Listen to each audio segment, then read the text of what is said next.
Thank you, Mr. Toastmaster, fellow Toastmasters. I first want to thank you for all your well wishes and your prayers. Chris is doing well, and he is on the mend. If there's one thing that I have learned in Toastmasters, it is this. You don't have to be tall, dark, and handsome to be a dynamic speaker. Fortunately. Abraham Lincoln was tall, dark, and ugly. He was a good speaker. Winston Churchill was short, white, light, and ugly.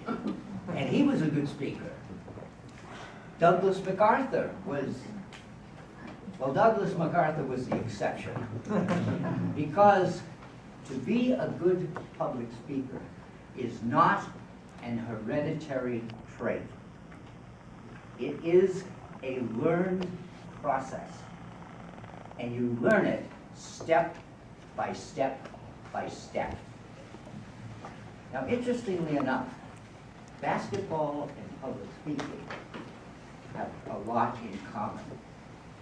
First of all, they both require skills. For basketball, it's dribbling, passing, and shooting. For Toastmasters, or for public speaking, it is organization, delivery, and presentation. And they both require preparation. For a basketball player, you need to be out on the floor. You need to be scouting your opponents. You need to know their weaknesses. You need to know their strengths. As a public speaker, you need to know your audience. You need to know what they need, what they want. And finally, they both need preparation. They both need to be out on the dance floor. For a basketball player, if you're not playing, you're not good. Kobe takes 8 or 9 shots before he even gets in his rhythm. And you have to be proud of the guys that come off the bench that have no time at all to practice and then have to be explosive. But they need time on the dance floor. And so do public speakers. We often say it's stage time, stage time, stage time. That's what Darren LaCroix says. And Wayne Choate says, it's practice, practice, practice. And it is for a public speaker. But you have to specialize your practice. And that's my message for today. Specialize your practice. Now, what does that mean? Well, Kobe Bryant of the Los Angeles Lakers is one of the best well-rounded basketball players in the NBA.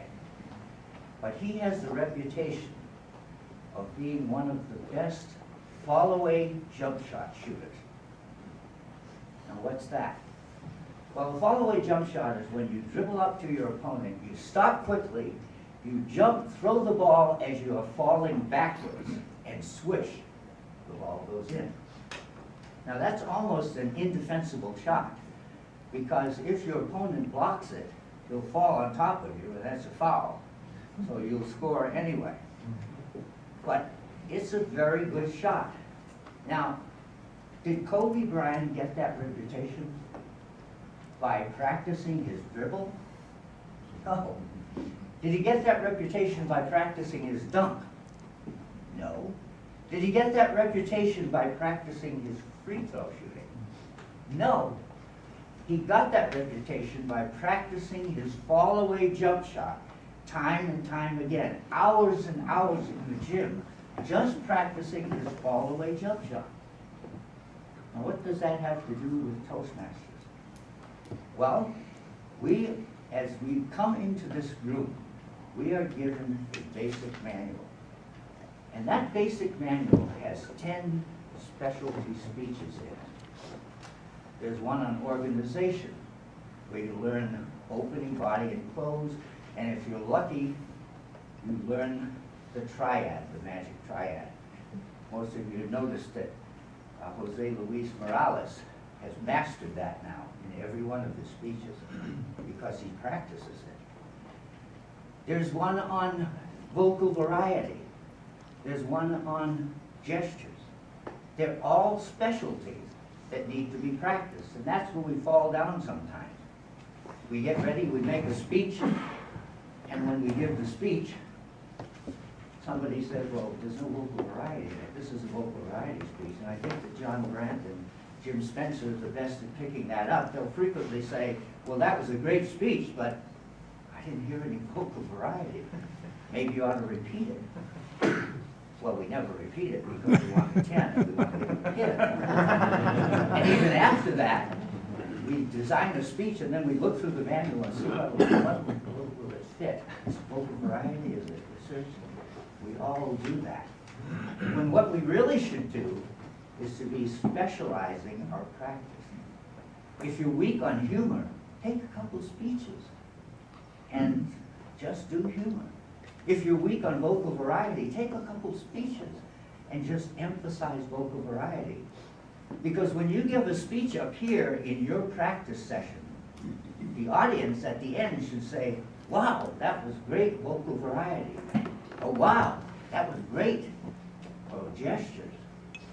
But frequently we fall down on that because we don't specialize our practices.